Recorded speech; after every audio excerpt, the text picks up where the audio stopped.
नमस्कार, मैं हूं संजय शर्मा। आप देख रहे हैं 4 PM न्यूज़ नेटवर्क। मैं जानता हूं संडे को आपको राजीव जी का ज्योतिष वाला प्रोग्राम देखने का बड़ा इंटरेस्ट रहता है और बहुत संख्या में लोग देखते हैं। मैं देख रहा हूं कि पिछले संडे को हमने जो प्रोग्राम किया वो 20 लाख से ज़्यादा लोगों ने देखा। और जब राजीव जी का प्रोग्राम होता है तो दुनिया के बड़े-बड़े देश अमेरिका, लंदन, ऑस्ट्रेलिया हर जगह से मेरे पास मेल आते हैं। मेल आईडी आप देख ही रहे हैं, इस मेल आईडी पर लगातार मेल आते हैं। दुनिया भर के लोग राजीव जी से संपर्क करना चाहते हैं, उनका प्रोग्राम उनको अच्छा लगता है। ज्योतिष का प्रोग्राम है, मैं हर बार की तरह आपसे फिर कहूँगा कि अगर आपका ज्योतिष में यकीन हो तो ये प्रोग्राम देखिए और ज्योतिष में यकीन ना हो तो बिल्कुल मत देखिए। मेरा इस प्रोग्राम से मैं एक होस्ट हूँ, बाकी सारी बातें राजीव जी की हैं। उनकी भविष्यवाणियाँ काफ़ी सही भी हुई हैं, कुछ गलत भी हुई हैं, लेकिन ये अपना आकलन है। आपको रुचि हो तो देखिए वरना मत देखिए। और आप सबका प्यार है कि सारे प्रोग्राम इस समय यूट्यूब पर इतने देखे जा रहे हैं। 4 PM में पिछले दिनों एनडीटीवी ने मुझे बुलाया केवल इसलिए कि मैं भारत में नंबर 1 था पॉलिटिकल कमेंटेटर में। और जब पिछले महीने डाटा आए थे उसमें 15.5 करोड़, 2 महीने से हम लोग लगातार नंबर 1 है। 10.5 करोड़ व्यू आए थे तो हम नंबर 1 थे। फिर हमारे व्यू 15.5 करोड़ हो गए। और कल मैं सोशल ब्लेड पे देख रहा था, मुझे बड़ा ताज्जुब हुआ कि 21-22 करोड़ पिछले 28 दिनों में। तो मैं अपने दोस्त से मजाक कर रहा था कि 28 दिनों में 22 करोड़ व्यू आए हैं मेरे चैनल पे। जितना भारतीय जनता पार्टी को पूरे देश में वोट मिला उतने व्यू मेरे चैनल पे थे। तो किसी भी पत्रकार के लिए ये बहुत बड़ी उपलब्धि है कि सिर्फ 28 दिनों में 22 करोड़ व्यू आ जाए उसके चैनल पे। ये मेरा इसमें कोई योगदान नहीं है, सिर्फ आपका प्यार, आपका भरोसा है। और मैं आपको ये भरोसा दिलाता हूँ कि बिल्कुल ईमानदारी से, बिना किसी डर के, दबाव के, मैं सच बोलूँगा ज़रूर। सरकार को जितने प्रयोग करने थे मेरे पास वो कर चुकी, वो जाँचें, हमले सब कुछ हो चुके, लेकिन मेरा सच बोलना, सरकार से सवाल करना ना छूटा है, ना छूटेगा कभी। आपसे रिक्वेस्ट है ये कि आप इस मेल आईडी पर अपनी राय ज़रूर दीजिएगा। मैं व्यक्तिगत आप जब मेल करें तो कृपया करके अपना नाम, कहाँ रहते हैं, क्या करते हैं, फ़ोन नंबर ये ज़रूर दीजिएगा। मैं कोशिश करूँगा जैसे-जैसे समय मिलेगा लोगों से संपर्क करने का। और मैंने पहले भी कहा है कि अमेरिका का चुनाव बड़ा महत्वपूर्ण होता है दुनिया के, तो मैं उस चुनाव पे थोड़ा शोध भी कर रहा हूँ। तो ख़ास तौर से अमेरिका के जो दर्शक देखते हैं, अगर आप इस मेल आईडी पे अपना नाम, अपना पता, फ़ोन नंबर भेजेंगे तो मैं आपसे कुछ बातचीत करके कुछ अमेरिका के राष्ट्रपति चुनाव को समझने की कोशिश करूँगा।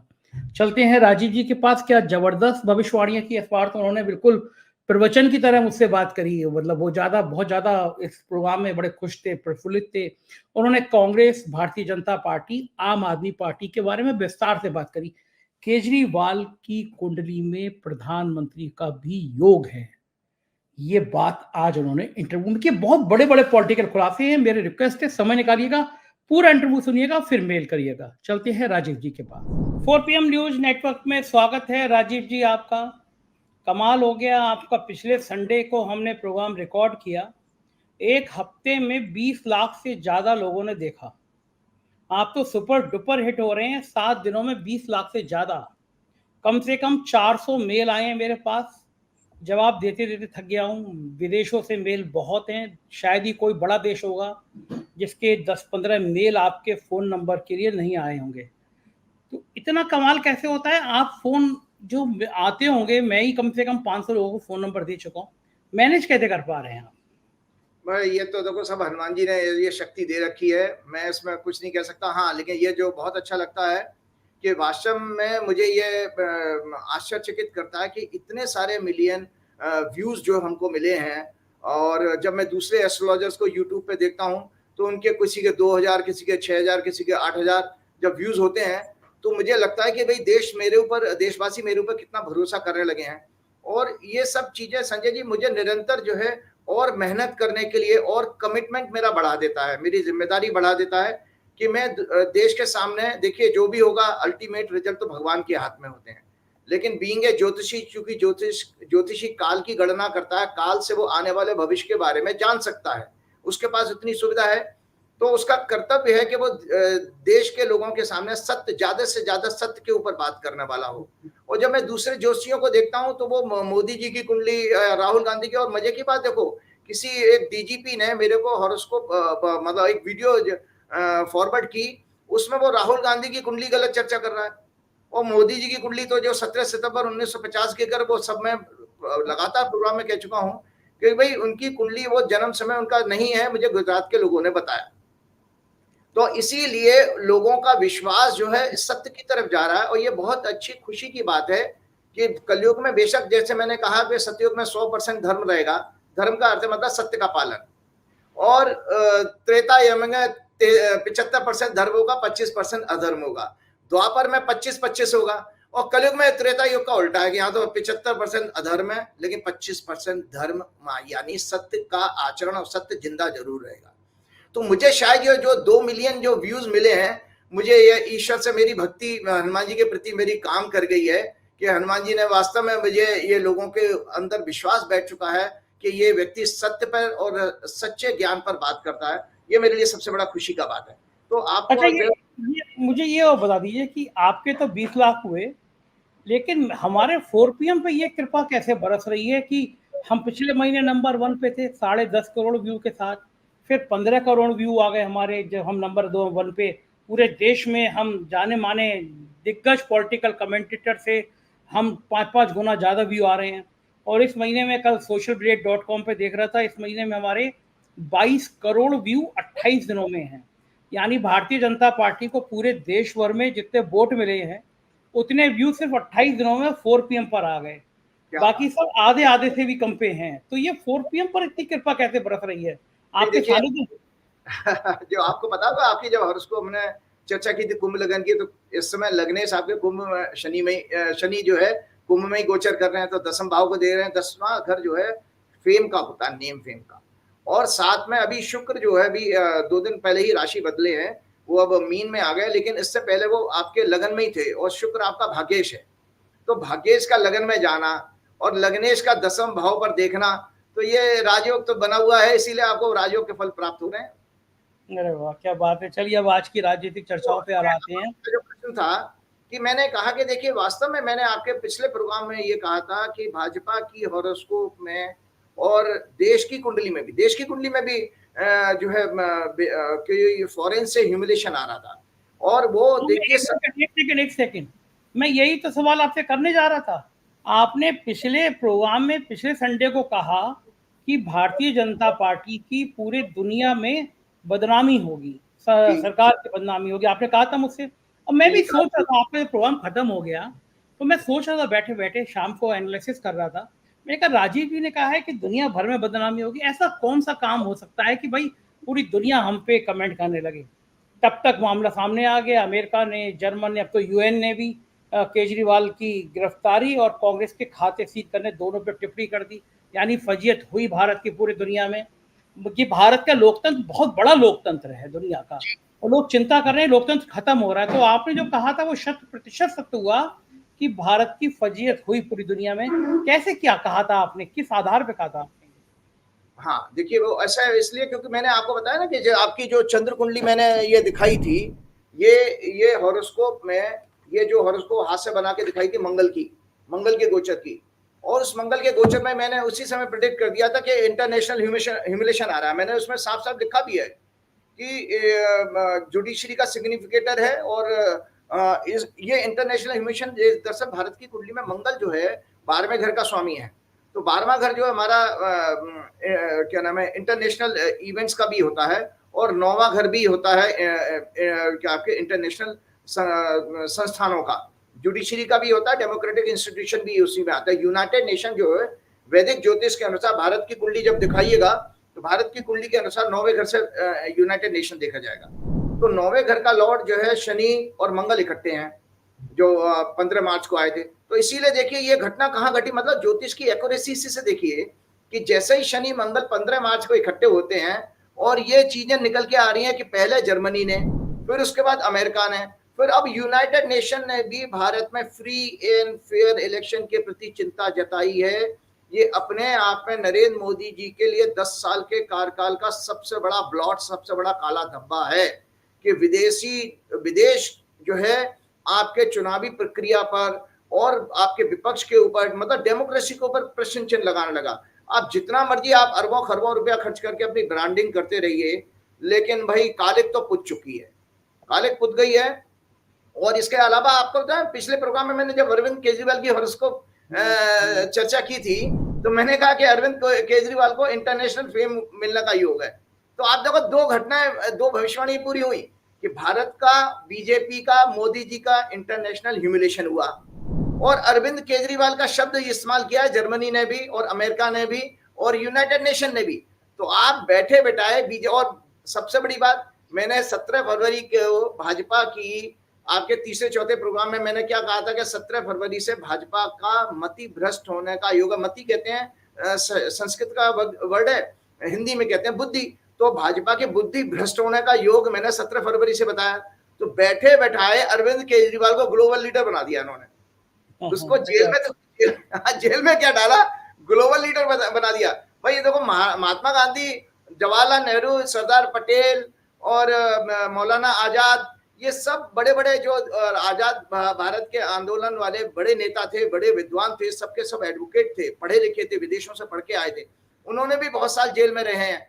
तो आप देखिए, हमारा ये बीजेपी ने अपनी बुद्धि भ्रष्ट होने के कारण ये आंदोलन बेसिकली स्वतंत्रता संग्राम जैसे आंदोलन के बना दिया कि उस समय भी अंग्रेजों के हम गुलाम थे, उस गुलामी से की दास्ता की जंजीरों को तोड़ने के लिए आंदोलन इन 4-5 महानुभावों में। आपको बताऊं, हमारा देश शुरू से भावुक लोगों का देश तो है और स्वार्थी और लालची भी है, इसमें हमको स्वीकारना पड़ेगा।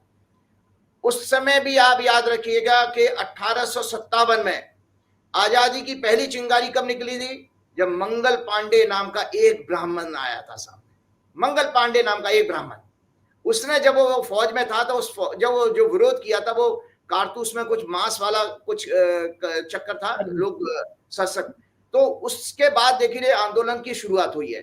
इसके बाद ये जो मूलतः जो है भारतीयवासी जो है इसी तरह के, जैसे आजकल हो गया ना, वो भक्त हो गए, अंधे भक्त के जो कर रहे हैं सब, अब आएगा तो मोदी, तो ये कहने वाले लोग उस समय वो अंग्रेजों के पीरियड में भी ऐसे ही लोग थे, ये उन्हीं की डीएनए वाले लोग हैं इस समय, जो ये कहते हैं कि आएगा तो मोदी। उस समय वो लोग कहते थे यार अंग्रेजों का शासन बहुत अच्छा, चोरी चकोरी नहीं होती है, तो वो अंग्रेजों को प्रेज करते थे। लेकिन जो फ्रीडम ऑफ स्पीच है, फ्रीडम ऑफ एक्सप्रेशन है, अगर वो आपके पास नहीं है तो आप तो जानवर समान हो।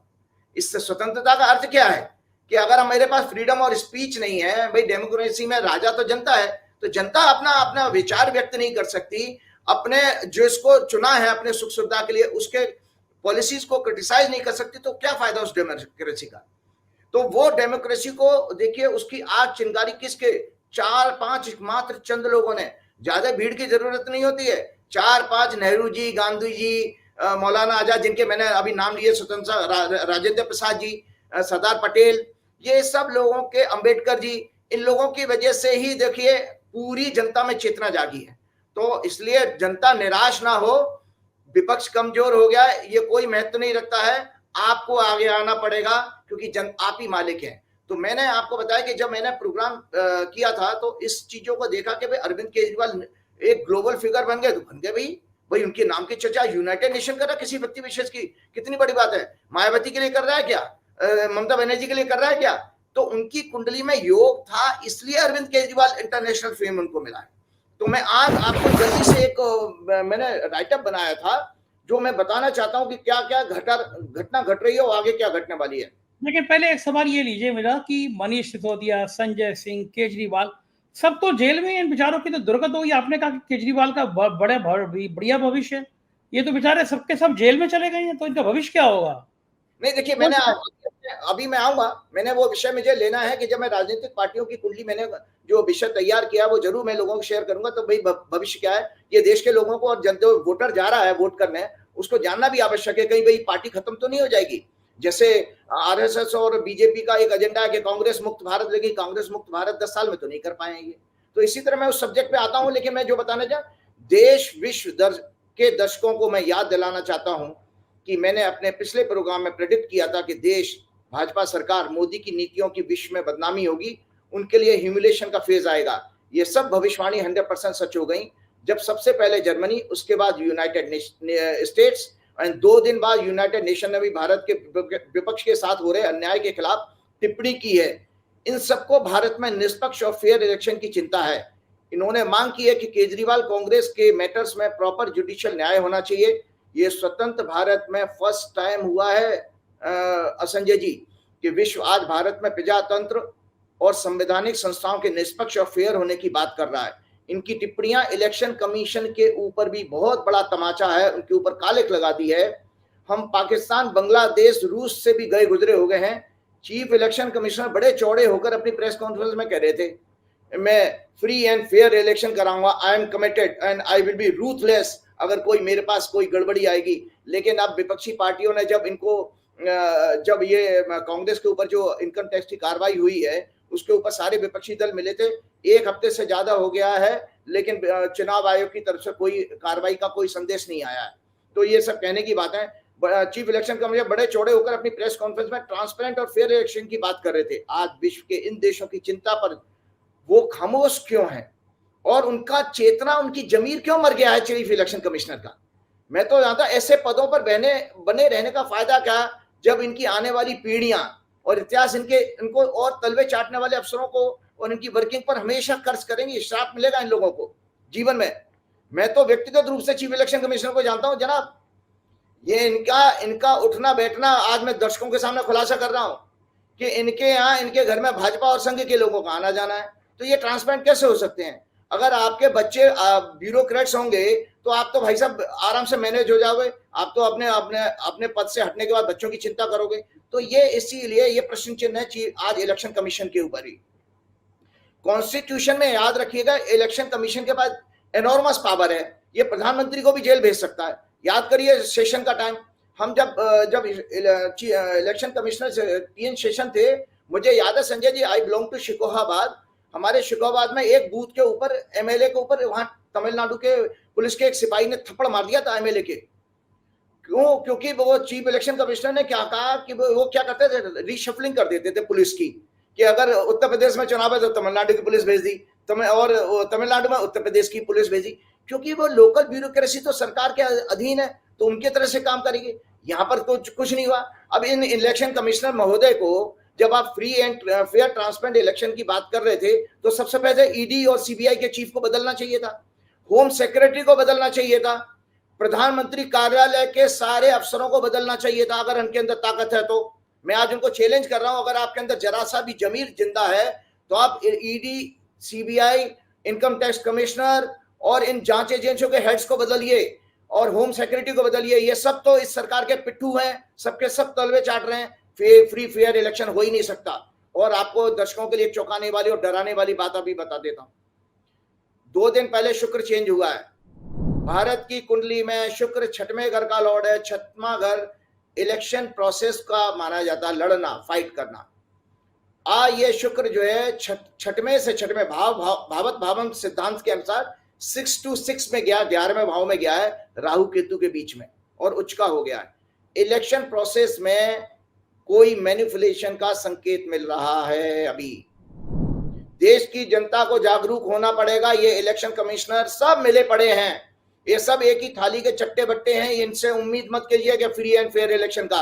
आपको आना पड़ेगा उसी तरह से जैसे महात्मा गांधी, मौलाना आजाद, नेहरू जी, अंबेडकर, गांधी जी, इन सब के साथ जब आप इकट्ठे हुए थे 1947 से पहले के आंदोलन में। अन्यथा ये देश और आपकी भविष्य, आपकी पीढ़ियां कभी आपको माफ नहीं करेगी, हम लोगों को भी माफ नहीं करेंगी, क्योंकि हम तो गुलाम बन चुके हैं। गुलाम किन लोगों के बने हैं? सिर्फ 4 लोगों के, जो चारों एक ही क्षेत्र से आते हैं। भाई गुजरात का ही मोदी जी हैं, गुजरात के अमित शाह जी हैं, गुजरात के अंबानी है, गुजरात के अदानी है, और उन्हीं की वजह से सारा व्यापार भी उन्हीं के पास चला गया, सत्ता भी उन्हीं के पास है। तो ये चिंता का विषय है ना। तो मैं आगे जाता हूँ। कॉन्स्टिट्यूशन में EC के पास एनॉर्मस पावर है। ये PM और बड़े बड़े नेता अफसरों को जेल भेज सकते हैं। अपनी पावर का इस्तेमाल करके ये फेयर एंड ट्रांसपेरेंट इलेक्शन करा सकते हैं, बिल्कुल सच बात है। इलेक्शन कमिश्नर इलेक्शन डिक्लेयर होने के बाद इन्होंने एजेंसीज के हेड्स का ट्रांसफर नहीं किया, ये अपने आप में सबसे बड़ा प्रश्न चिन्ह इनकी वर्किंग पर है। आज आपको बताता हूं, एक छोटी सी प्रेस कॉन्फ्रेंस कांग्रेस ने अभी की है 2 दिन पहले, तो फैक्ट्स बताता हूं कि भाई फ्री एंड फेयर इलेक्शन कहां हो रहे हैं। ये इलेक्शन कमिश्नर तीनों के तीनों मेरी बात को सुने। देश की आजादी से जुड़ी एकमात्र और सबसे पुरानी पार्टी ने अपनी 29 मार्च की प्रेस कॉन्फ्रेंस में इसका प्रश्न उठाया है, फ्री एंड फेयर इलेक्शन का। तो सिलसिलेवार दर्शक मेरे वर्ड बाई वर्ड सुने। ये मैंने टाइम्स ऑफ इंडिया से सारा मैटर नोट किया है, तो इसमें सत्य है, मेरा अपना कोई इसमें वर्ड जुड़ा हुआ नहीं है। Ajay Maken revealed that Congress was served fresh tax demand of 18,023 crore, 1823 crore. He said rupees 54 crore penalty is for 93 जब सीताराम केसरी थे अध्यक्ष, rupees 182 crore for 2016, 179 crore for 2017, rupees 918 crore for 2018 and rupees 490 crore for 2019. He said government has already snatched, छीन लिया है सरकार ने 153 crore over on 2017-18 filing of rupees 14 lakh contributed by parties own MLAs and MPs. 14 lakh का चंदा आया था MLAs और MP ने, उसके ऊपर 2017-18 की इनकम टैक्स रिटर्न में इन्होंने 135 करोड़ उनके खाते से निकाल लिए. Maken said on examining the BJP's filing. अब उन्होंने, माकन साहब कहते हैं कि बीजेपी की जब इन्होंने इलेक्शन कमीशन को जो रिटर्न फाइल भेजी है उसकी एनालिसिस की कांग्रेस ने, तो उसके फैक्ट्स दर्शक और दुनिया के सारे दर्शक सुने. On examining the BJP's filing to EC for 2017-18 it has been found BJP has violated multiple times the prescribed filing format under Representation of People's Act with 1297 donations totaling 42 crore. 1257 donation आई है 42 करोड़ की, जिसके बारे में, और जबकि कांग्रेस की 14 लाख की थी, जिसके बारे में नेम और एड्रेस कुछ नहीं है. अब उसके बाद माकन साहब आगे कहते हैं IT froze Congress account for deposit of 14 lakh by its own MPs and MLAs, but it has remained blind to BJP's 42 crore.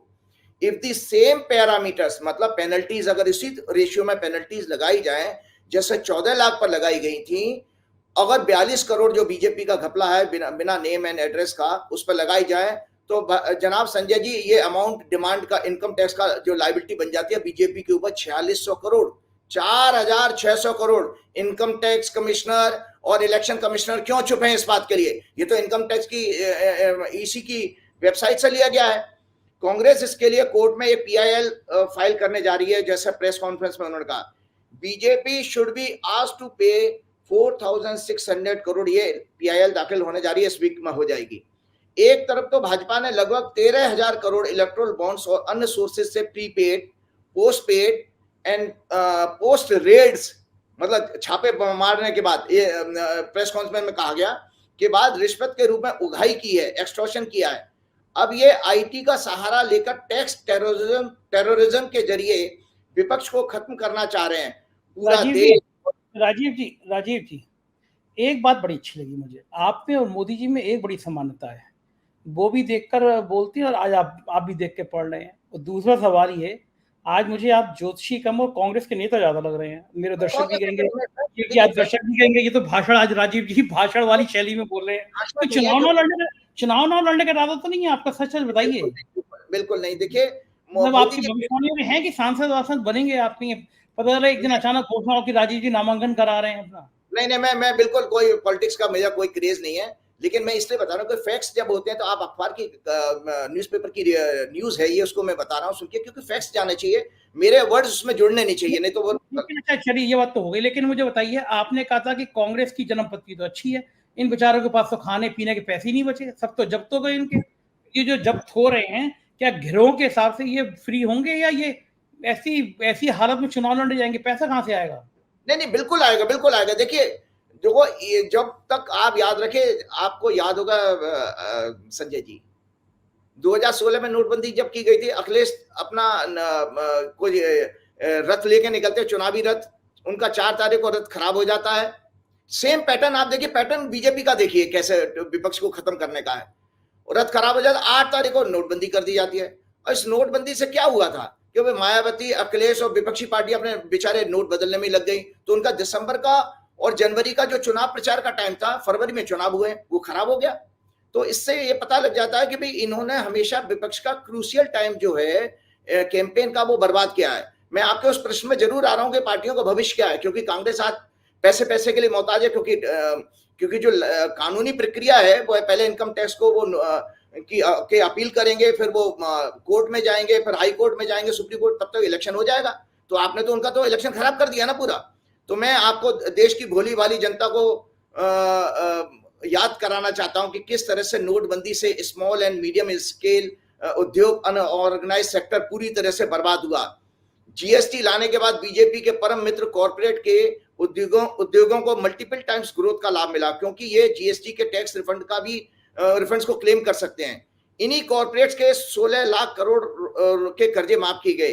पिछले 100 साल में आए मानवता के सबसे बड़े कष्ट कोविड पीरियड में भी इन्हीं कॉर्पोरेट्स ने जमकर पैसा कमाया, जबकि देश की जनता लाखों की तादाद में ऑक्सीजन, हॉस्पिटल केयर के अभाव में मर रही थी।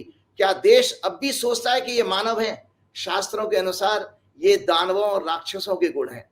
मोदी दरअसल, मैं आपको एक बात बताता हूं, मोदी जी दरअसल एक उद्योगपति हैं। मुझे गुजरात के लोग बताते हैं, एक वाकया हुआ था, फिर कभी किसी प्रोग्राम में आऊंगा। मेरी अदानी से मेरी 15 मिनट की मीटिंग हुई थी, तो उसमें जो खुलासा किया वो अगले प्रोग्राम में मैं चौंकाने वाला खुलासा करने वाला हूँ।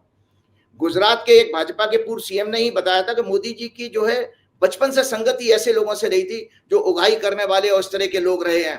तो इसलिए परिवार की मोदी मगर मिल गए ना, आप तो आप जो इतना बोलते हैं, मैं चाहता हूँ मोदी जी मेरे सामने आए, तो मोदी जी के सामने में बात करने में मजा है। पक्का मुझे लग रहा है कि आपके घरों में ईडी, सीबीआई, इनकम टैक्स, आपके चक्कर में मेरे और ईडी वीडी भी आ जाएगी किसी से, मुझे लग रहा है। आपको बताया कि वही परिवार भी इनसे दुखी था, परिवार भी इनसे दुखी था कि उनकी संगत खराब थी। इसके कारण इनको जब परिवार की तरफ से कष्ट था, ये घर छोड़ के भाग गए। और उसमें मैंने इनकी एक वीडियो सुनी थी, उसमें कहते भाई मैं पढ़ा लिखा नहीं हूँ, क्योंकि मैं 17 वर्ष की अवस्था में मैंने घर छोड़ दिया था। और आप कहते फिरते हैं दुनिया में स्टोरी बना दी आपने कि हमने चाय बेची है। अरे यार, चाय कहां से बेची है? 1976 में तो हॉल्ट स्टेशन बना था वडनगर में, और 1976 में 50 के हिसाब से मोदी जी 26 साल के हो जाते हैं। तो एक तरफ तो वो कह रहे हैं कि मैं 17 वर्ष की अवस्था, संगत खराब नहीं थी, शैतानी करते थे। जैसे खुद मोदी जी ने कहा कि वो पार्टी में किसी महिला की साड़ी किसी से चिमटी से बांध दिया करते थे, स्टेपलर कर दिया करते थे। वो संगत भी खराब थी, वो आपको मैं कभी बताऊंगा। मुझे भाजपा के मुख्यमंत्री ने बताया था, और वो राजपूत हैं। और नाम मत ले दीजिएगा, बेचारे पैदल हो जाएंगे कल ही, नाम मत ले दीजिएगा।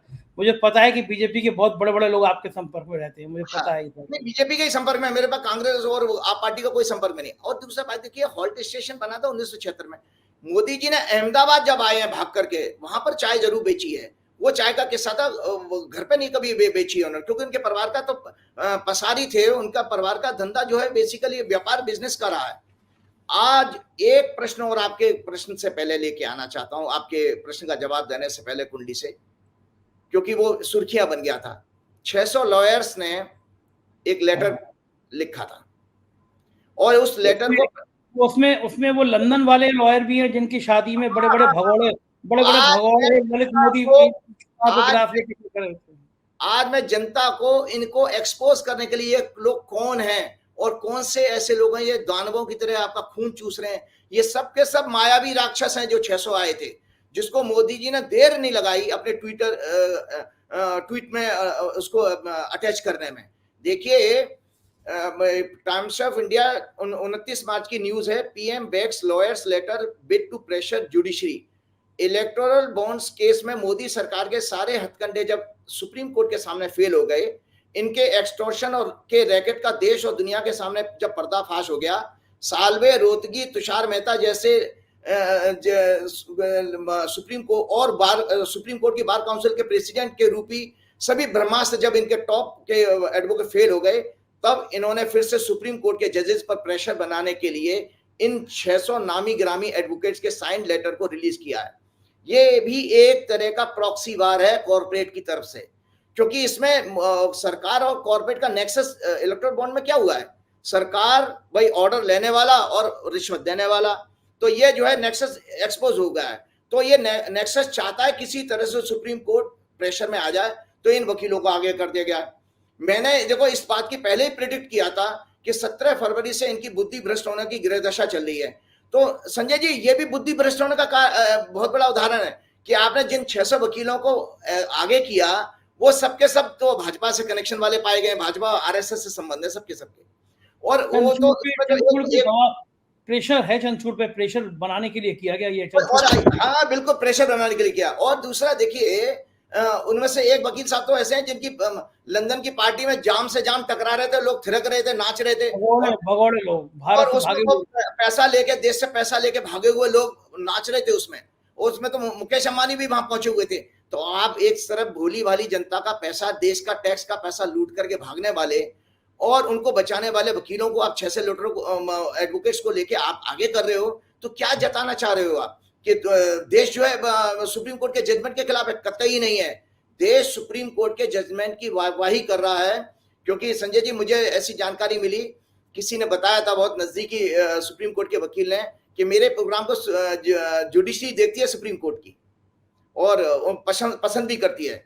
तो मैं आज ये बताना चाहता हूं, और याद रखा मोदी जी ने भी एक आपको बताया, एक धार्मिक आयोजन में सुप्रीम कोर्ट के इलेक्टोरल बॉन्ड के जजमेंट की जो इनिशियल जो जजमेंट था उसका मजाक उड़ाया था, सुदामा और कृष्ण का उदाहरण देकर, याद होगा आपको कि तो आप खुद मोदी जी भी मजाक उड़ा। लेकिन मोदी जी जब इलेक्टोरल बॉन्ड पे फुल फ्लैश जजमेंट आया, ये पार्टीज के नाम आए, तब मोदी जी ने ट्वीट क्यों नहीं किया?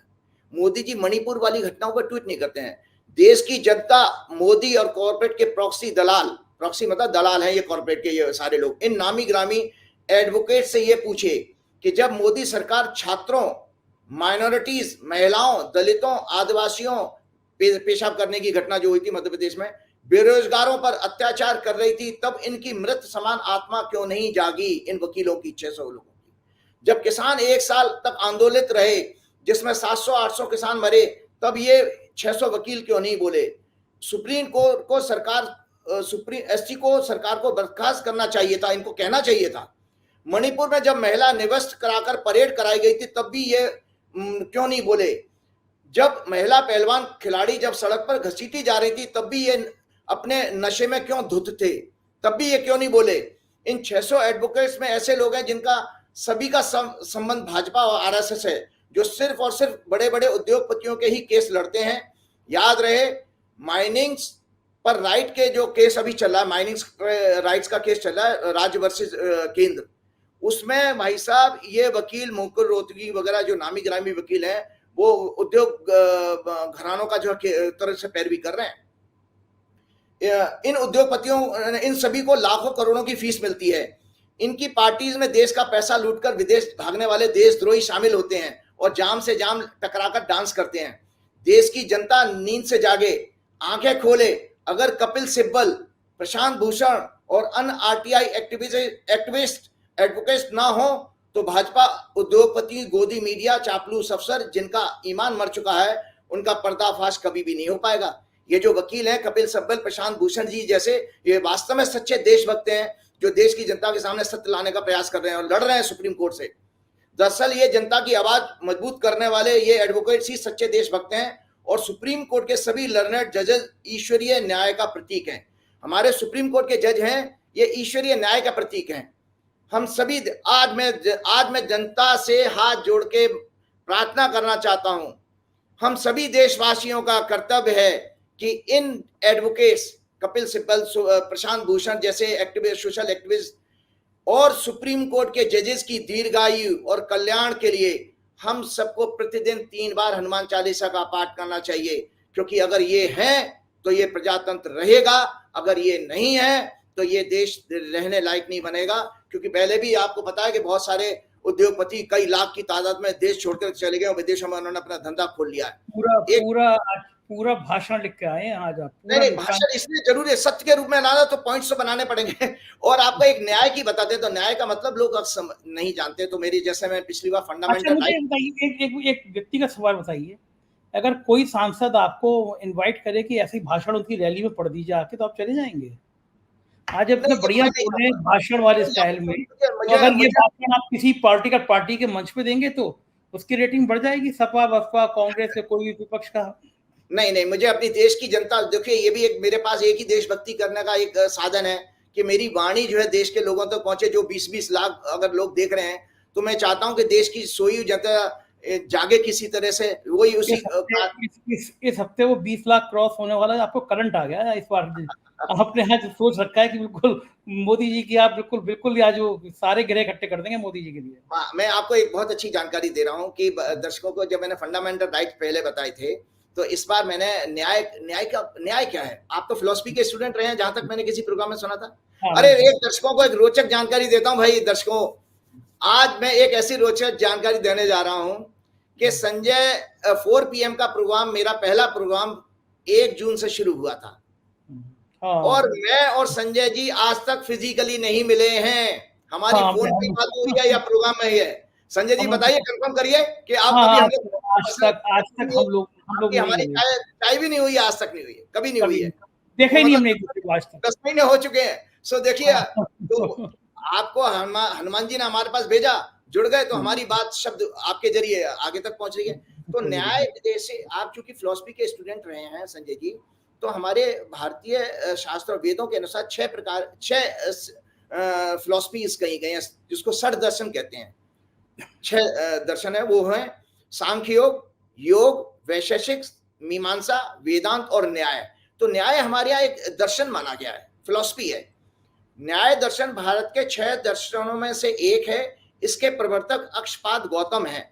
न्याय सूत्र इस दर्शन का सबसे प्राचीन एवं प्रसिद्ध ग्रंथ है। न्याय का मतलब क्या, डेफिनेशन क्या है? जिसकी सहायता से किसी सिद्धांत पर पहुंचा जा सके उसे न्याय कहते हैं। प्रमाणों के आधार पर किसी निर्णय पर पहुंचना ही न्याय है। यह तर्कशास्त्र और ज्ञान मीमांसा है। प्रमाण 4 प्रकार के होते हैं। प्रत्यक्ष, जिसको परसेप्शन कहते हैं, अनुमान, जिसको इन्फेरेंस कहते हैं, उपमान मतलब comparison and analogy, and words, शब्द, words, testimony of past and present. Nyaya is concern itself with the epistemology that is reliable means to gain correct knowledge and remove wrong notions। इसका मतलब यह है कि अज्ञानता जो है अगर है तो कभी भी न्याय नहीं आ सकता।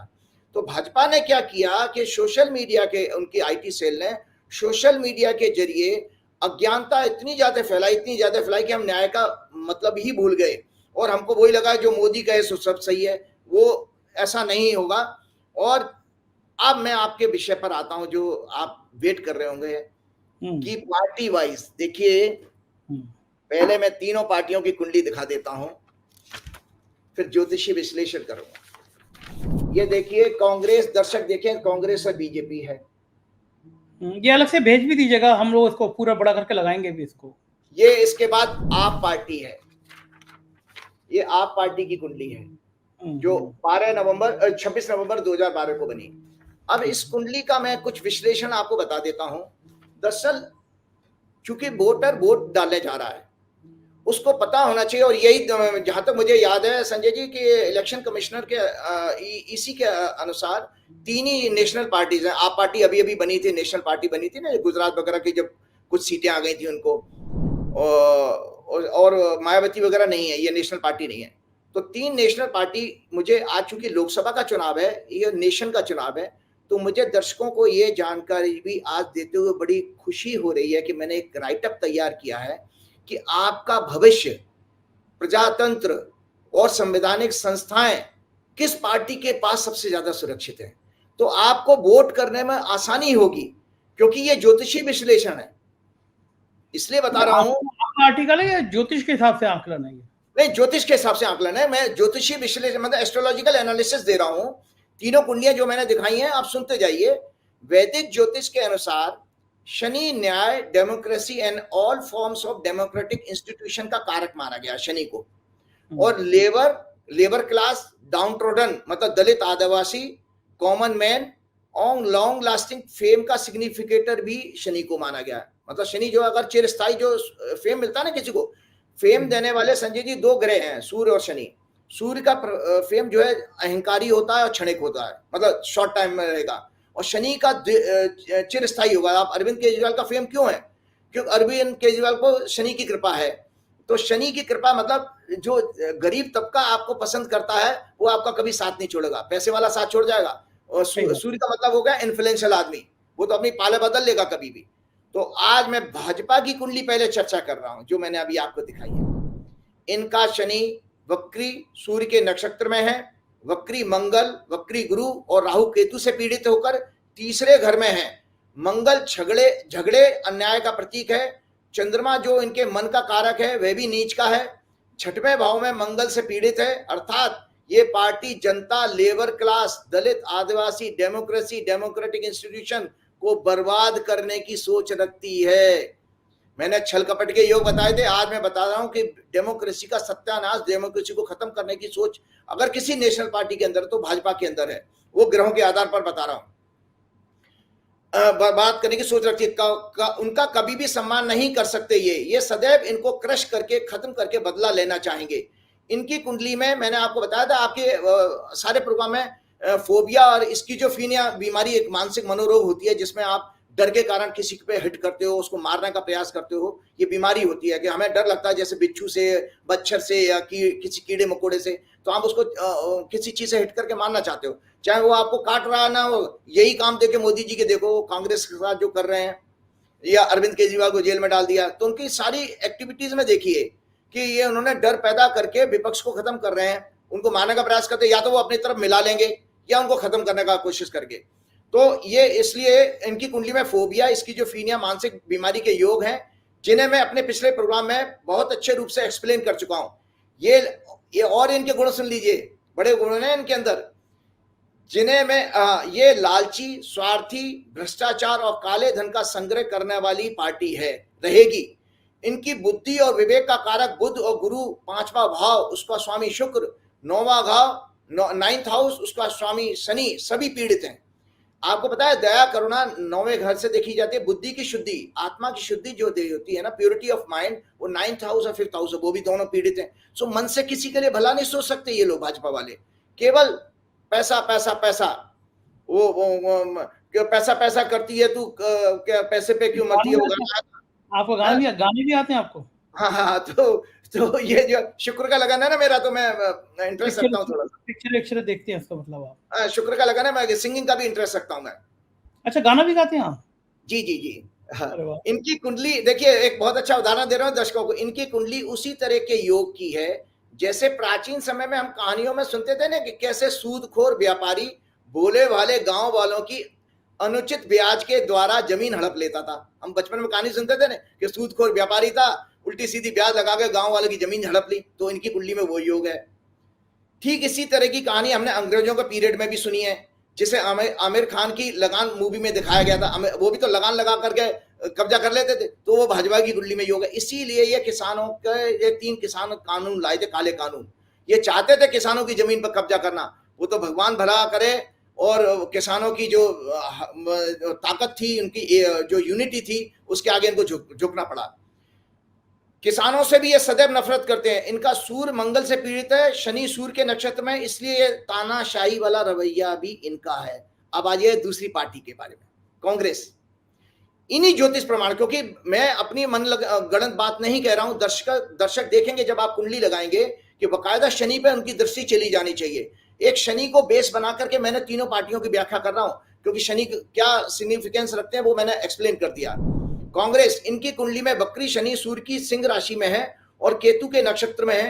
केतु गुरु की भावनात्मक शुभ राशि मीन में, लगन में है।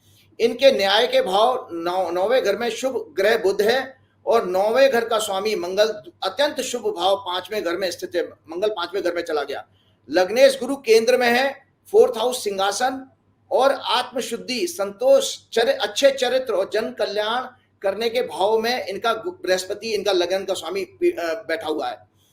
इनकी शनि की पूरे 19 वर्ष की दशा शुरू हो रही है। जो लोग भाजपा मुक्त सपना देखते हैं उनको सुन ले मेरी बात को। इनकी कांग्रेस की 6 मार्च 2025 से पूरे 19 वर्ष की शनि की महादशा शुरू हो रही है, जो चुनाव के घर में, डेमोक्रेसी के इलेक्शन वाले हाउस में है। ये मेरी भविष्यवाणी है कि कांग्रेस की मैक्सिमम स्टेट्स में सरकार होंगी, और इस प्रजातंत्र को बचाने का, अगर कोई संवैधानिक संस्थानों को बचाने का कोई अगर कार्य करेगी तो केवल और केवल कांग्रेस पार्टी करेगी, जिसका मैं आगे बताता हूं। जन कल्याण के भाव में इनका है। इनका शनि पूरे 19 वर्ष की दशा 6 मार्च 2025 से शुरू हो रही है। अतः इस पृथ्वी पर, मैं बहुत बड़ी बात कर रहा हूं, इस पृथ्वी पर कोई ताकत नहीं है जो कांग्रेस को खत्म कर दे। कोई किसी, भूल जाइए भाजपा मोदी को, पृथ्वी पे किसी की ताकत नहीं है। ये पार्टी तो और ज्यादा अब प्रदेश दर प्रदेश फैलेगी। 6वें भाव का शनि चुनावी राजनीति के लिए बहुत अच्छा माना जाता है। 6 लॉर्ड जो होता है कि अगर किसी का हो, बहुत अच्छा माना था इलेक्शन फाइट के लिए। और ग्रोथ, ये छठवां घर ग्रोथ का भी हाउस है। ग्रोथ के 4 हाउस कहे गए हैं, तीसरा, छठवां, 10वां और 11वां हाउस ऑफ ग्रोथ कहे गए हैं। देश को मैं अपनी ज्योतिषीय ज्ञान से विश्वास दिलाना चाहता हूं कि यही पार्टी इस देश में प्रजातंत्र और डेमोक्रेटिक संस्थानों को बचाने का कार्य करेगी, फेयर जन कल्याणी योजनाएं लाएगी और उन पर सच्चे मन से कार्य करके देश और जनता का कल्याण करेगी। इनके अंदर लालच, स्वार्थ और भ्रष्टाचार, काले धन के प्रति बहुत ही कम प्रेम होगा, भाजपा जैसा प्रेम नहीं होगा। तीसरी पार्टी ले लेता हूं, आप पार्टी। आप पार्टी की कुंडली दिखाई। इस पार्टी का लगन ही शनि का है, मकर लगन का है, और लग्नेश उच्च के 10वें भाव में बैठे हैं। सर्वश्रेष्ठ कर्म भाव कहा गया 10वां घर, यानी 10वें भाव में दशमेश, और दशमेश शुक्र के साथ बैठे हैं। पंचमेश और शुक्र नवमेश केंद्र भी है, वहां पर बुध है। इसके इनके लगन पर शुरू गुरु शुभ ग्रह की दृष्टि है। यद्यपि ये गुरु जो है राहु केतु से पीड़ित है। ये पार्टी क्या आप भविष्य दे सकती है देश के वोटर को? ये पार्टी जनता के हितों का ध्यान रखते हुए गरीब, किसान, मजदूर, दलित, आदिवासियों के लिए, उनके कल्याण और सुखों के लिए सबसे ज्यादा अच्छा काम करेगी। मतलब बेटर देन कांग्रेस। कांग्रेस का रोल अलग है। कांग्रेस का रोल डेमोक्रेसी को बचाने में, प्रजातंत्र में, उसमें बहुत फायदा पहुंचाएगा छठवें घर का शनि। लेकिन इनके 10वें घर में शनि है, तो नीतियों का जो एग्जीक्यूशन है ना, इम्प्लीमेंटेशन।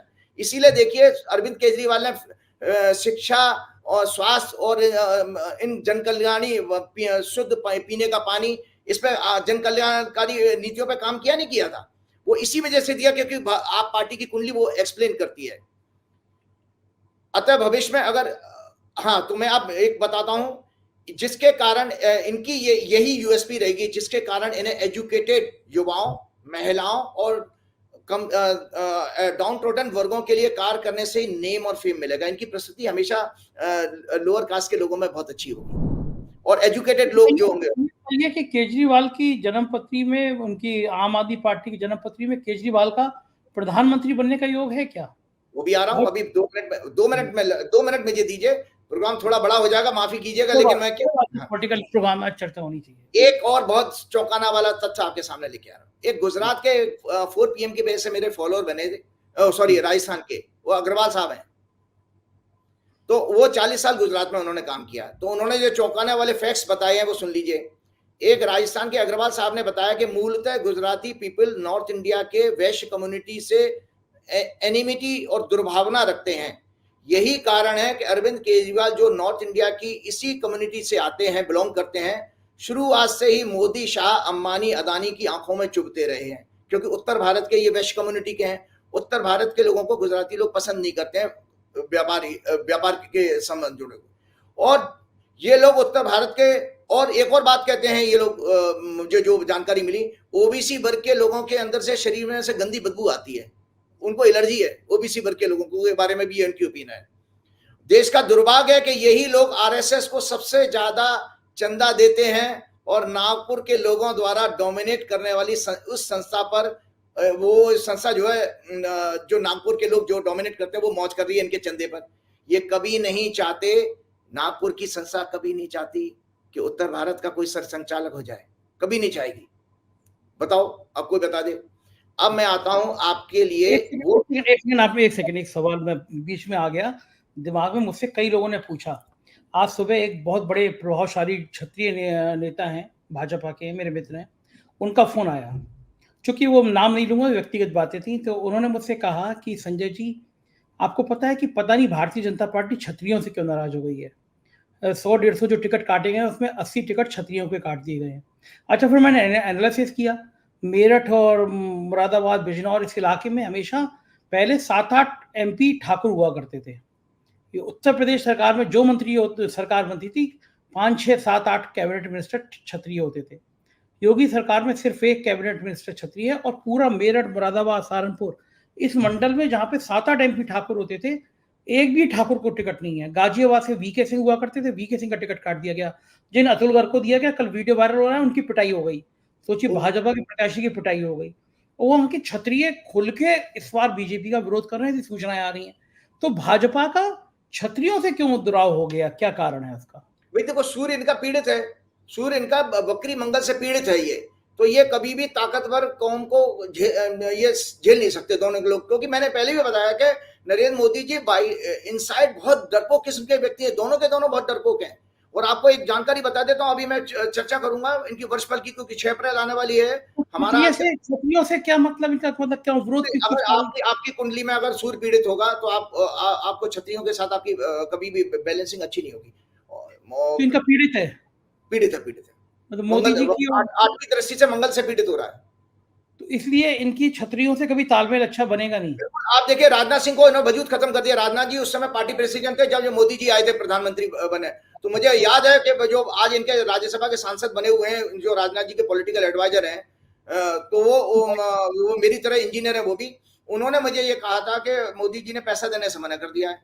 तो राजनाथ जी के लिए मुश्किल हो गया था, तब जाकर नाक रगड़नी पड़ी थी, क्योंकि फंड नहीं था इनके पास 2014 का चुनाव लड़ने के लिए। वही क्षत्रिय वाला, और ये उस समय जबकि वो प्रवक्ता महोदय जो राजनाथ जी के पॉलिटिकल एडवाइजर है, वो ये कहते थे कि राजनाथ जी के, जब मैंने कहा कि भाई आपकी बीजेपी की कुंडली में 10वें घर में बैठे सूर्य की महादशा शुरू हो रही है, भाजपा को जो सत्ता मिली है वो सूर्य की महादशा में मिली है, 10वें घर में बैठा है, तो सूर्य जो है तो उस नाते वो उन सज्जन को भी ज्योतिष आती है।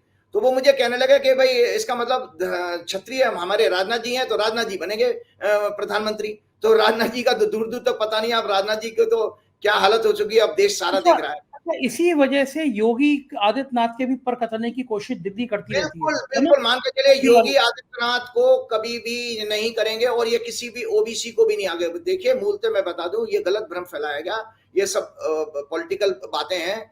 मोदी जी मूलतः जो गुजरात के लोग बताते हैं वो वैश्य कम्युनिटी व्यापारी वर्ग से बिलोंग करते हैं, और अमित शाह भी व्यापारी वर्ग से ही आते हैं, दोनों के दोनों ओबीसी लाया। तो यानी वो बात उनकी ठीक है कि क्षत्रियों को टिकट इसलिए काटे गए हैं क्योंकि सूर्य को, यानी तेज ऊंची जाति में भी तेज जाति मानी जाती है क्षत्रिय, उसको मोदी जी बर्दाश्त नहीं कर सकते, इसलिए बड़ी संख्या में टिकट काट दिए गए। और इसीलिए देखिए अरविंद केजरीवाल नॉर्थन इंडिया में बहुत पॉपुलर, अब तो इंटरनेशनल, क्योंकि इसका कारण है भाई अरविंद केजरीवाल आईआईटीएन है, और आपको पता है विश्व के सारे देशों में सबसे ज्यादा टॉप पोजीशन पे जितनी भी बड़ी बड़ी कॉर्पोरेट कंपनियां हैं उसमें आईआईटी के लोग बहुत हैं, बड़ी पावरफुल लॉबी है आईआईटीएंस की। तो अरे राजीव जी, आपके रेफरेंस से मेरी बात हुई थी, एक आईआईटीएन है रवि जी, उनसे, उन्होंने पूरे दुनिया के इतने शानदार शख्स हैं वो, उनके पास बैठो तो बस लोन करता रहता है, उनकी बातें सुनते रहो। आईआईटी के हैं, और मैं तो मोबाइल बंद कर देता हूँ, 2-2.5 घंटे कब बीत जाते हैं मुझे पता नहीं चलता। भाई वो प्रेसिडेंट रहे हैं आईआईटी एलुमनाई एसोसिएशन के प्रेसिडेंट रहे हैं वो। हाँ, और पूरी दुनिया में, अमेरिका में, लंदन में, जहां जहां आईआईटीएंस हैं वो सब उनसे जुड़े हुए हैं। मतलब क्या शानदार है आईटी, वाकई में जियो का। अरविंद केजरीवाल से नफरत करने का मोदी शाह का कारण क्या है भाई? एक तो टॉप मोस्ट ब्रेन, दूसरा बात वो ब्यूरोक्रेट, तो उसके पास जो पब्लिक पॉलिसीज को ट्रांसपेरेंट वे में और फेयर वे में जो इंप्लीमेंट करने का जो उसके पास दिमाग है वो इन लोगों के पास नहीं है। इन्होंने तो ये पैसा कमाने आया। मुझे याद है 2014 में जब मोदी जी आए थे तो इलेक्शन से पहले वो कहते थे भाई हम लोग गुजराती लोग हैं, हमारा काम तो धंधा है। तो वो उन्होंने एग्जैक्टली राजनीति को धंधा बना दिया कि एमएलए भी खरीद रहे हैं, सब कुछ उन्होंने, और ब्यूरोक्रेट भी खरीद लिया, सब कुछ खरीद, तो पैसे का गेम। तो इसीलिए 10 साल में पैसा पैसा पैसा पूरी तरह फैल गया। अब मरने दीजिए, इनको काल दंड देगा। मैं बहुत अच्छी वो जो आपने मुझसे कहा था फिलॉसफी वाला बात, मुझे एक मिनट के बाद बताऊंगा आपको। मैं पढ़ता था तो मुझे एक दर्शन बहुत चौंकाता था, चारवाक दर्शन। उसका सिद्धांत ये था कि कोई भरोसा नहीं जिंदगी दोबारा मिले नहीं मिले, जितना उधार ले लेके घी पी सकते हो उतना उधार ले लेके घी परो, जिंदगी को पूरा एंजॉय करो। तो मुझे दर्शन बड़ा मजेदार लगता था। लेकिन आज के संदर्भ में मैंने ये देखा मोदी जी को भी शायद चारवाक दर्शन पसंद आया हुआ, क्योंकि भारत पे जितना कर्जा भारत ने आजादी के बाद से 2014 तक नहीं लिया हुआ, उससे कई गुना कर्जा हमारा अभी मोदी जी ने अपने 10 सालों के कार्यकाल में ले लिया। हम इतने भारी कर्जदार हो गए हैं कि कोई कल्पना नहीं कर सकता। तो चारवाक दर्शन में जो सिद्धांत है ना कि उधार ले लेके, ऋण ले लेके घी पियो, तो मोदी जी भी चारवाक दर्शन को ही मानते। मैंने पढ़ा था फिलॉसफी में, तो मुझे याद आया एक बार। जी कि मुझे शेरो शायरी तो आती नहीं है, लेकिन मैं छोटी सी कोट कहीं से मिला था तो मैं पढ़ना चाहूंगा। मोदी जी जरूर सुने उसको। मोदी जी से प्रार्थना है, घमंड ना करो अपने रूप और पद का, क्योंकि मोर उसके पंखों का बोझ ही उसे ऊंचा नहीं उड़ने देता। मोर को अपने पंखों पे घमंड होता है, वो इसीलिए ऊंचा नहीं उड़ पाता। तो मोदी जी याद रखिएगा। अब आप बताइए, वो बिल गेट्स को लेकर के बैठ गए, उसको इंटरव्यू ले रहे हैं, आर्टिफिशियल इंटेलिजेंस। मोदी जी का खुद का इंटेलिजेंस डाउटफुल है और उसको आर्टिफिशियल इंटेलिजेंस पे लेक्चर दे रहे हैं। आपको दर्शकों को बता देता हूं आर्टिफिशियल इंटेलिजेंस क्या है। देखिए artificial intelligence basically data science पर काम कर रहा है। जो डाटा साइंस है, ये हमारा जो सबकॉन्शियस माइंड है, ये भी हमारा आर्टिफिशियल इंटेलिजेंस का सोर्स है। इसमें सारा डेटा आपकी 84 लाख योनियों, 84 लाख जो बर्थ होते हैं उसकी स्मृतियां इसमें स्टोर्ड हैं। और जो कॉन्शियस माइंड है, मैंने आपके प्रोग्राम में पीछे बताया था कि 88% हमारा सबकॉन्शियस माइंड होता है और केवल 12% कॉन्शियस माइंड है, जो चेतना जिसको कहते हो। तो वो कॉन्शियसनेस उसको लेके आती है। तो आर्टिफिशियल इंटेलिजेंस के लोग जानने वाले लोग सोच रहे हैं कि मोदी जी भी मेरे से सुन ले कि आर्टिफिशियल इंटेलिजेंस डाटा साइंस पर काम करती है, मतलब स्टोर्ड मेमोरीज पर काम करती है। तो एक ही तरह की पैटर्न की चीजें आने लगेंगी। जैसे आपको कोई प्रोडक्ट बेचना है, आपने मुल्तानी मिट्टी बेचनी है, और मुल्तानी मिट्टी की बजाय अगर आपने नाली की कीचड़ ले लो, उसमें पीला रंग मिला के मुल्तानी मिट्टी बेच करके उसके खूब एडवर्टाइजमेंट करो, तो लगातार जब दर्शक हमारे उस तरह का एडवर्टाइजमेंट देखेंगे तो वो कीचड़ वाली मिट्टी को मुल्तानी मिट्टी समझ के लगाने लगेंगे। तो मतलब उनका माइंडसेट चेंज हो रहा है, परसेप्शन पर काम करती है ये। जबकि आर्टिफिशियल इंटेलिजेंस नेचुरल इंटेलिजेंस का कभी भी बराबरी नहीं कर सकती, क्योंकि नेचुरल इंटेलिजेंस में कॉन्शियसनेस 12% होती है, जो आर्टिफिशियल इंटेलिजेंस के पास नहीं है। एआई के पास, आर्टिफिशियल इंटेलिजेंस के पास कॉन्शियसनेस है ही नहीं, वो तो डेड चीज है, डेड। तो इसलिए ह्यूमन माइंड को कोई भी कंपेयर नहीं कर सकते। अब मैं आता हूं बहुत अच्छे विषय पर। ये भैया 2 हॉरोस्कोप हैं दर्शकों के लिए आज मैं लेके आया हूं। कुछ सिमिलरिटीज थी, दोनों अच्छे इंसान हैं और अपने अपने तरीके से संघर्ष कर रहे हैं। एक राहुल गांधी है, एक अरविंद केजरीवाल है। ठीक बात, मतलब दोनों आसपास एज के हैं। एक का 1968 का जन्म है, 16 अगस्त का, दूसरा का 19 जून 70 का है। मतलब राहुल गांधी 2 साल, ठीक 2 साल छोटे हैं। तो मैं एक सिमिलरिटी बताता हूं कि दर्शकों को चाहिए, कहां आप मोदी के भक्त बने पड़े हो, जिनके पास कोई वजूद नहीं, अपना ज्ञान नहीं, कुछ नहीं, और आप पगला गए हो उसमें। वो तो फिल्मी, और वो अगर उनका भगवान ने अच्छा चेहरा दिया होता ना संजय जी, तो वो एक्टर हो जाते। वो तो भगवान ने चेहरा अच्छा नहीं दिया। चेहरा अच्छा है, कितना चमकता हुआ चेहरा उनका।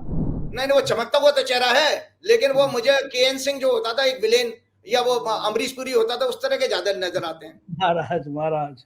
तो मैं आपको बता कि जो है इसमें जो है अरविंद केजरीवाल और इनके कुंडली में क्या अच्छे योग हैं, क्यों अच्छे ये नेता साबित होंगे देश के लिए। वो सवाल ले गया क्या केजरीवाल प्रधानमंत्री बन सकते हैं? वही मैं आ रहा हूँ, उसी पर आ रहा हूँ कि अरविंद केजरीवाल और राहुल गांधी की कुंडली में कुछ सिमिलरिटीज मुझे मिली। वो मैं सिमिलरिटीज लोगों को बात बताना चाहूँ, क्योंकि इसलिए बता रहा हूँ कि मोदी जी तो 75 साल के बूढ़े हो गए, बुढ़ा गए।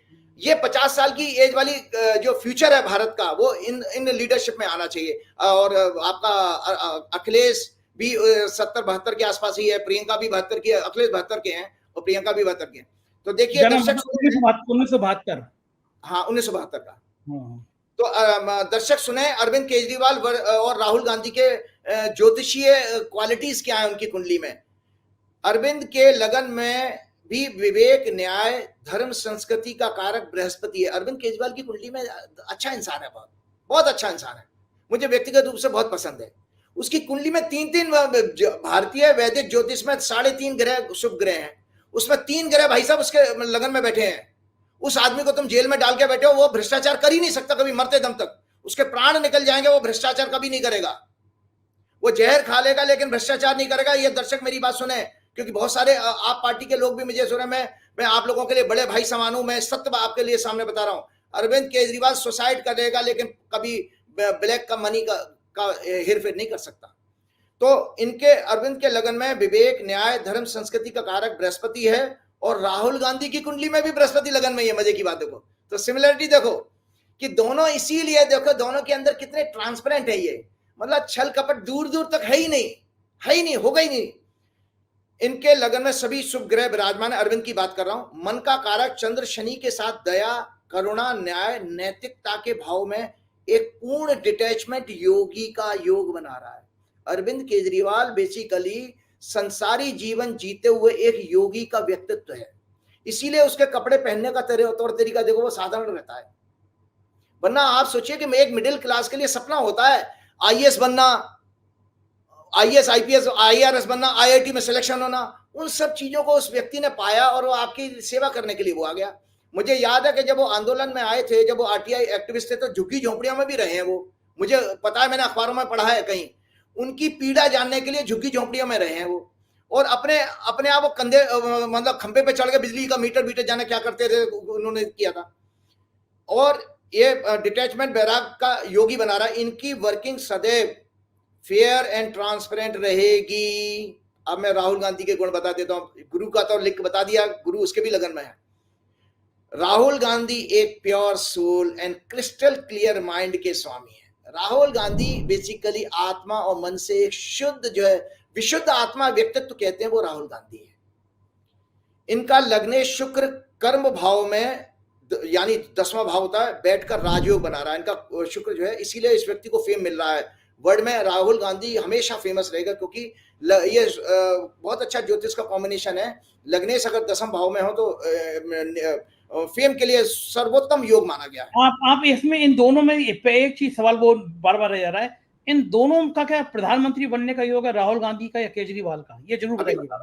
अतः ये भी फेयर एंड ट्रांसपेरेंट वर्किंग में सदैव विश्वास करते हैं और कार्य करते रहेंगे, ये राहुल गांधी के लिए कहा। तो देखिए दिशा डिसाइड करती है, समय क्या होता है। योग तो देखिए दोनों की कुंडली में है, जैसे राहुल गांधी की कुंडली में भी राजयोग है, अरविंद केजरीवाल की कुंडली में भी पंचम घर का स्वामी सिंह लगन है ना, उनका लगन में बैठा हुआ है, तो वो राजयोग बना रहा है। तो अरविंद केजरीवाल की कुंडली में प्रधानमंत्री बनने का योग ज्यादा अच्छा है, क्योंकि उनकी टाइमिंग ज्यादा अच्छी है इस समय, बजाय राहुल गांधी के। क्योंकि राहुल गांधी की कुंडली में जब तक शुक्र की दशा ना आए, तब तक शुक्र की दशा आएगी तो 100% वो भी प्रधानमंत्री पद का उनकी पास योग है। दोनों की कुंडली में राजयोग है। चूंकि अरविंद केजरीवाल की शनि की दशा अभी शुरू हो गई है, 22 मार्च है, 21 को अरेस्ट होते हैं, 22 को उनकी दशा शुरू हो गई है। तो आप देखो मतलब के उसके लिए तैयार हो गए। ये जो जेल में भेजा गया है, ये उसको एक बड़ा हस्ती बना दिया बीजेपी ने, जो कि उनकी बुद्धि भ्रष्ट होने का योग चल रहा है। चलते चलते मैं एक और बात बताना चाहता हूं, ये श्रीमद् भागवत देख लें भगवान, ये कि इसमें जो कहा गया कि जिस देश का राजा अहंकारी, धोखेबाज, छल कपट करने वाला, उस देश की प्रजा जो है हमेशा कष्ट पाती है। पुतिन को देख लो, किस तरह से उसने चुनाव जीता, 200 से ज्यादा लोग मरे, आतंकवादी घटना हुई वहां पर, और चंद पागलों ने पूरे दुनिया को बर्बाद कर रखा। चंद पागल जो है, एक पुतिन है, एक जीपिंग है, एक नेतन्याहू है, एक ट्रंप है। आप सोचिए कि और अंधभक्तों को, एक और अंधभक्तों की गलतफहमी दूर कर देता हूं संजय जी, आज के प्रोग्राम में लंबा जरूर हो रहा है।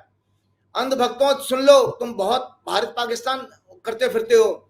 आज यूक्रेन और रूस के वॉर के बाद, इजराइल और हमास के वॉर के बाद, आज दुनिया का कोई देश क्लेम नहीं कर सकता किसी देश के साथ युद्ध में जीत को। कि आप देखिए 2 बरस हो गए, रूस अभी तक यूक्रेन का कुछ नहीं बिगाड़ पाया, और नेतन्याहू ने अपनी पूरी ताकत झोंक दी। 60,000 से ज्यादा निर्दोष मार दिए, जान से मार दिए निर्दोष, और पूरा फिलिस्तीन भुखमरी से मर रहा। गाजा पट्टी में लोग बेचारे परेशान है, यूनाइटेड नेशन से राहत पहुंच नहीं पा रही है। उसके बावजूद भी हमास को वो अभी तक खत्म नहीं कर पाया, और अपने हॉस्टेज, अपने जो अपहरण किया हुआ लोग थे, उनको तो आज तक नहीं छुड़ा पाया। तो ये गलतफहमी निकाल दो कि तुम पाकिस्तान का कुछ बिगाड़ पाओगे।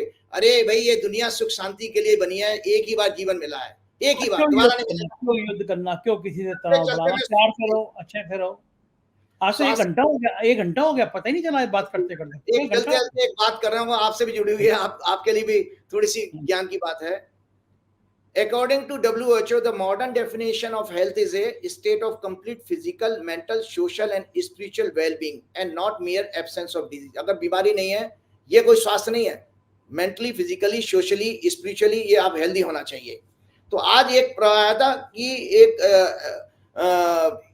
ओबेसिटी के ऊपर एक आर्टिकल आया था, मोटापे के ऊपर। तो मैं आप बताना चाहता हूँ, वैदिक ज्योतिष के अनुसार बृहस्पति विस्तार का कारक है। अगर किसी के लगन में बृहस्पति की दृष्टि आ जाए, लगन चंद्र पर, सूर्य पर, तो वो उसको कोलेस्ट्रॉल बढ़ने की टेंडेंसी जरूर रहेगी, उसके क्या नाम है आपके मोटापे की। तो India is in a peculiar phase of growth under nutrition and obesity are both public health emergencies. हमारी भारत की a study shows around 12.5 million children and teenagers were obese in 2022।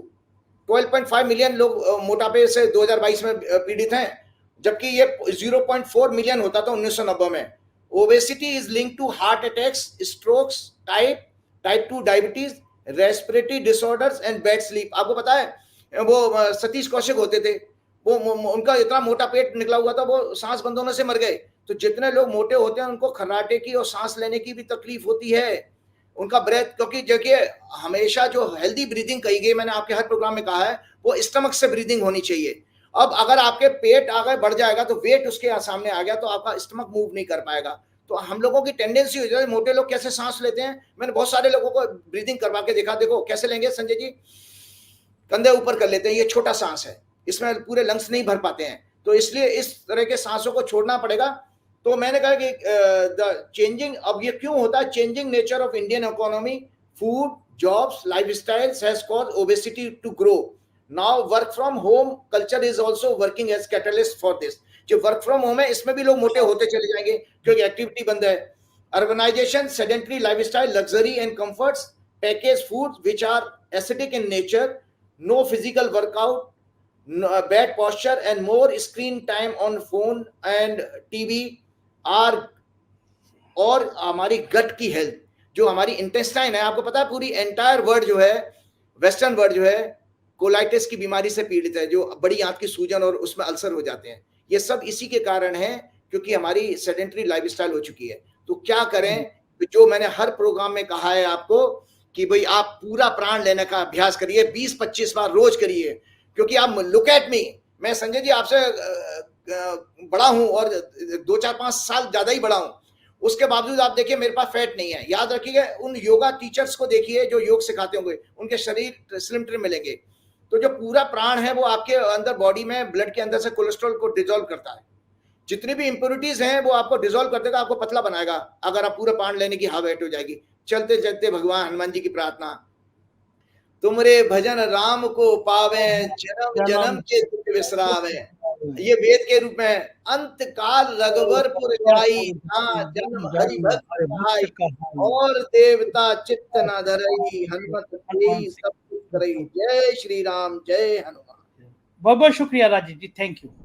तो ये थे राजीव जी, आपको मजा आया होगा इंटरव्यू सुन के। मैंने कहा भी आज तो आप नेताओं की तरह बोल रहे हैं, मुस्कुरा दिए वो, अच्छे व्यक्ति हैं, अच्छे इंसान, आज तक मिले नहीं हम लोग उनसे। तो मुझे आपकी राय का इंतजार रहेगा, बताइएगा जरूर कैसा लगा इंटरव्यू। शुक्रिया, थैंक यू।